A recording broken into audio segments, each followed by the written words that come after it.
an entire society without men, until the human landed. The ship fell from the sky like a burning star and crashed into the purple forests of Calendra with a sound that shook the ground for miles around, and when the smoke cleared 3 days later, the daughters of the planet found something they had never seen before in their 5,000 years of recorded history. A male commander, Lisa Grant, pulled herself from the wreckage of her scout vessel, with blood running down her face and 3 broken ribs that made every breath feel like fire. But she was alive, and that was more than she expected after the navigation system failed and sent her spinning through an unmapped sector of space. And she stumbled forward through the strange, violet trees until she collapsed at the edge of a settlement where the inhabitants found her lying in the moss. The Calendrans were tall and graceful, with skin that shimmered like pearl under their twin suns,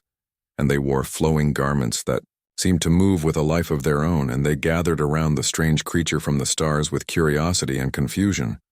because in all their history, they had only ever known themselves,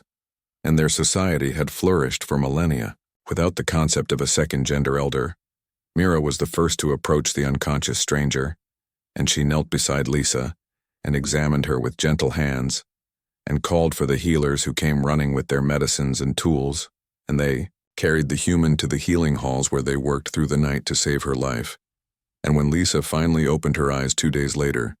she found herself surrounded by faces that were beautiful and alien and exclusively female. Lisa tried to explain where she came from and how she ended up on their world,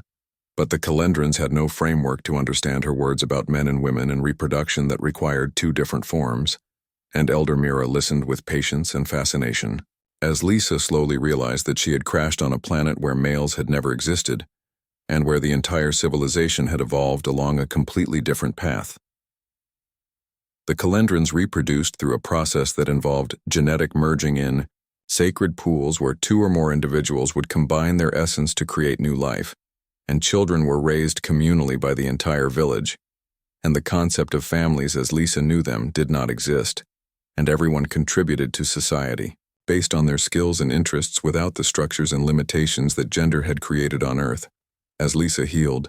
she began to explore the settlement and learn their ways, and she discovered a society that was peaceful and cooperative in ways that seemed almost impossible to her, and there were no wars in their history and no conflicts over power or resources because they had built their civilization on principles of shared responsibility and collective decision-making, and every voice was heard in the great councils that met beneath the oldest trees.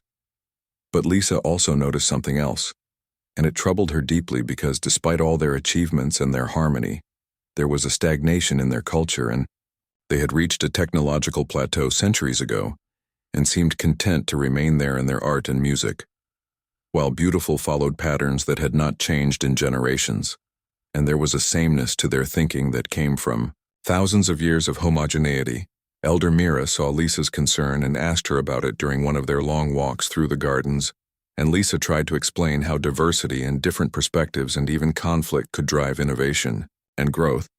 and she spoke carefully because she did not want to insult the Calendrans or suggest that their way was wrong,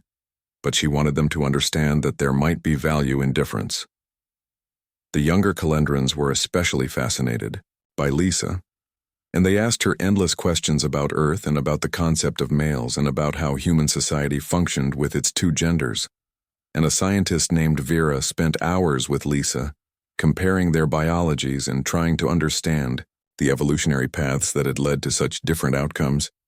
and she was amazed by the complexity of human reproduction and the way it created infinite genetic variation. Lisa had been on Calendra for 3 months when the first signs of change began to appear, and Vera announced that she had been studying Lisa's genetic material and had discovered something extraordinary, and she believed it might be possible to introduce new variation into Calendran reproduction by incorporating elements of the human genetic structure, and the idea sent shockwaves through the settlement because it challenged everything they had ever known. The Great Council debated for weeks, and the older members were hesitant and afraid of disrupting the balance they had maintained for so long, but the younger Calendrans were excited by the possibilities, and they argued that meeting Lisa was not an accident but a gift from the universe and an opportunity to evolve in new directions and grow beyond the limitations of their sameness. Elder Mira finally stood before the council and spoke with the wisdom of her years, and she said that the universe had sent them a teacher, and that to reject the lesson would be to reject the very principles of learning and growth that had allowed their ancestors to build their civilization. And she proposed that they should not try to become like humans, but should instead learn from the encounter and find new ways to introduce diversity into their own culture. Lisa realized that her presence had become a catalyst for change, and she felt the weight of responsibility because she had not intended to transform their society, but simply to survive and find her way home. And yet she also understood that this was perhaps the most important first contact in human history,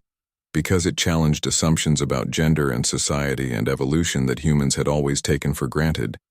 Vera succeeded in her experiments and created a new method of reproduction that introduced controlled variation into Calendran genetics without fundamentally changing their biology. And the first children born through this process were different from their predecessors, and they thought in new ways and asked questions that had never been asked before, and they brought fresh energy to a civilization that had been slowly stagnating. After 8 months on Calendra, a rescue ship from Earth finally detected Lisa's distress beacon and arrived in orbit, and Lisa stood in the settlement square surrounded by the Calendrans who had become her friends and family. And she felt torn between two worlds, and Elder Mira embraced her and thanked her for the gift of perspective and the courage to challenge their assumptions. And she told Lisa that the Calendrans would never forget the human who fell from the sky. Lisa returned to Earth, but she was changed by her experience, and she spent the rest of her life working to establish peaceful contact between humans and Calendrans, and to share the lessons she had learned about the many different ways that intelligence and civilization could develop. And she wrote books and gave lectures about a society that had achieved peace and cooperation without the divisions that gender had created on Earth. And on Calendra the changes continued, and the new generations grew up with stories about the strange visitor who had come from the stars and shown them that diversity was not something to fear, but something to embrace. And they built new technologies and created new art and explored new ideas. And they remained uniquely Calendran, but they were no longer static, and they looked to the stars with curiosity and wonder. The universe had brought two civilizations together for a brief moment, and both were forever transformed by the encounter, and the daughters of Calendra learned that there were infinite ways to exist and thrive, and the humans learned that their assumptions about gender and society were not universal truths, but simply one path among countless possibilities. And the real story was not about men or women, but about the courage to grow and change and embrace the unknown.